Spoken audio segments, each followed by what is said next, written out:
Naalala mo pa ba kung ilang beses ka pinagbawalan at pinagalitan ni Mama? O kaya naman na naglagay ng makapal na harton sa puwet para hindi maramdaman ang palo ni Papa. Siguro kaya pinapalo tayo noon dahil mas masakit pala ang hamon ng buhay ngayon. Siguro kaya hinahayaan tayong maglaro noon kasi mas seryoso na at hindi pala biro ang buhay ngayon.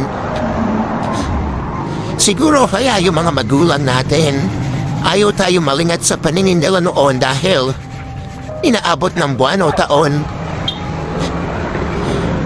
bago kanila makasama ngayon.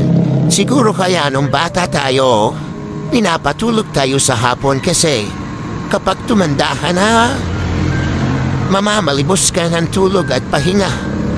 Siguro ko, kaya tayo hinahayaang magtiwala noon na hindi tayo iiwan ni Mama habang natutulog. Dahil mahirap na magtiwala sa panahon ngayon.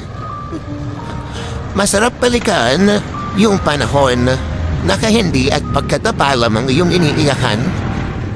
Na ngayon, ang dami ng dahilan na minsan parang gusto mo sumuho na lang. Pero heto ka, kinakaya at nagagawa mong lampasan sa tulong ng pamilya at totoong mga kaibigan. Siguro kaya yung mga magulang natin ayaw tayo malingat sa paningin nila noon dahil inaabot ng buwan o taon bago kanila makasama ngayon.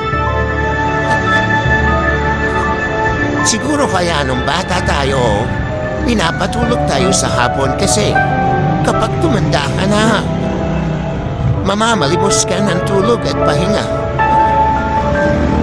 Siguro kaya pinapakain tayo ng masustansya noon para sa pagtanda mas malakas nating haharapin yung mga pagsubok ng buhay. Siguro kaya kailangan sabay-sabay kumakain noon.